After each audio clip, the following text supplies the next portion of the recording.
My name is Fantastic Frankey, and we're going to start with our title, Female Filmmaking, Women Behind the Lens. I'm so excited to be here with these incredible women, and there's so many women doing such amazing things right now. The industry got to look at itself in the mirror and was like, there's a lot of men here. And so I think there was suddenly a call for more female voices behind the lens because we wanted to tell authentic stories from a female perspective. One of the biggest stage gate barriers for women is funding. And so less than like 1% of projects that women are producing, directing, screenwriting are getting funding. I was on a show a long time ago when I was still a script coordinator. And of course, in the friend group in the show, there was one girl. They loved saying she's such a strong female character. Oh, yeah. Most scripts we got in, all of her lines were, I don't think that's a good idea. I told you so.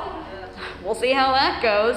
And I finally had to say, you're teaching these little boys that if they're friends with girls, the girls are gonna kill their fun. About 20 years ago, I wrote this fantastic script, and I knew some people in the studio. It was a female-driven movie, and then it was a minority young boy in it. And they said, we love your script. Can you make the lead a male and change this to a white boy? And I was just like, no. I feel like my purpose, I feel like what I'm supposed to be doing is changing the face of filmmaking for women. This is one of the things that I think is so great about storytelling. We don't care about other people until we have an emotional touch point to them.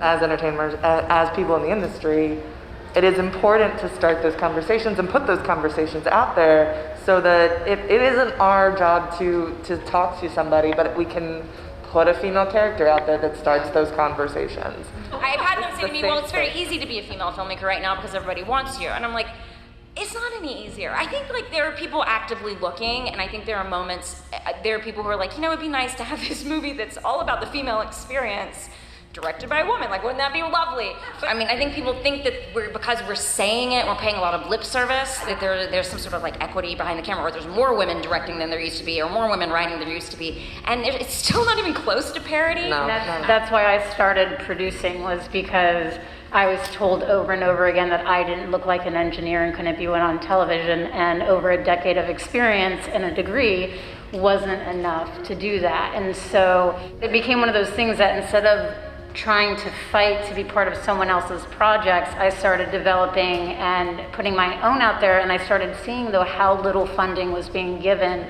to female projects. The stories that you're all telling, which are pertaining to Hollywood, I feel like all the women in the audience can relate to it working wherever, right? We have to reimagine our world where it's okay for men to cry, it's okay for women to cry, it's okay for men to be assertive, it's okay for women to be assertive and not be called a bitch. They know that Hurricane only wants to work with women for DPs, makeup, we're trying to fill all the key departments, and they're like, Trish, we love working with women. They deliver, we can trust them.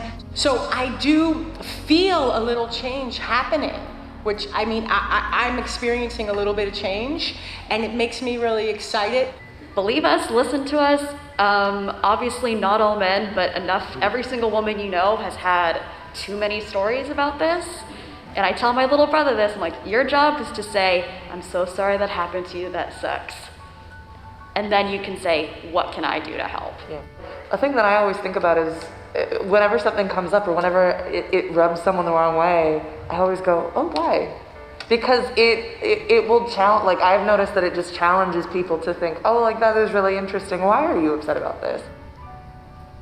I think little me would be, confused was the right word specifically, because little me would have been I perceived that I did have all the power and I could do anything I wanted, and I thought that was true. And now I see you sitting up there saying that it was hard, and that it was hard for all these other women, and I was wrong. Because as a little girl, I always thought girls can do the same thing as boys, and then I found out I was wrong.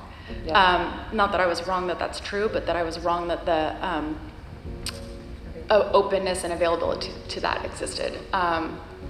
So I think she'd probably be like bawling her eyes out and very confused about like the fact that we have to sit up here and even talk about this.